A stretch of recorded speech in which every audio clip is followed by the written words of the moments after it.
Welcome back. In this video, I'm going to show you guys how to factory reset your Lenovo Yoga step by step, whether you're troubleshooting software problems, fixing slow performance, removing viruses, or preparing your laptop for a new owner. We will cover how to reset your Windows 10 or Windows 11 device, reinstall the operating system, erase your personal files, and restore your Lenovo Yoga back to its original factory settings. So this should hopefully be a pretty straightforward process, guys, and without further ado, let's go ahead and jump right into it. It's supposed to not delete your personal files. I strongly suggest that you create a backup of any important files or documents before you proceed, because even though it might say that it's going to save your personal files, there's no guarantees that it will, so just keep that in mind, and we're going to go ahead and jump right into it. So we're going to go ahead and start by right-clicking on the Windows Start menu, and we're going to select the settings. You want to select System, and then on the right side, scroll down until you get to Recovery. Reset Advanced Startup Previous Version of Windows. Go ahead and open that up. So we're going to start by going underneath Recovery Options, reset this PC. Choose to keep or remove your personal files, then reinstall Windows. Go ahead and select Reset PC. Underneath Choose an option, Keep My Files removes apps and settings but keeps your personal files. Now, like I said, there's no guarantee, but you still want to create a backup, but we are going to select that for today's tutorial here. And it's going to ask how would you like to reinstall Windows. I usually do a local reinstall, so that's what I'm going to select. And current settings is going to reinstall Windows from this device, and then we're going to select next again. This shouldn't take too long here, guys. And resetting will change settings back to their default, keep personal files, reinstall Windows from this device, remove all apps and programs, and you can also view what apps will be removed. This will take some time and your PC will restart. These are the apps that will be removed, so take note of that. So you're definitely going to have to reinstall some stuff once it's done. So it looks like I accidentally closed out of there, so I'm just going to go back to exactly where we were. And we're just going to go ahead and proceed with the reset here and select reset.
And there you go, guys. Should be simple as that.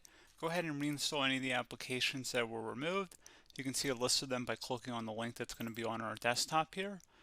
And that's pretty much it, guys. So, as always, thank you for watching this brief tutorial. Do hope I was able to help you out, and I do look forward to catching you all in the next tutorial. Goodbye.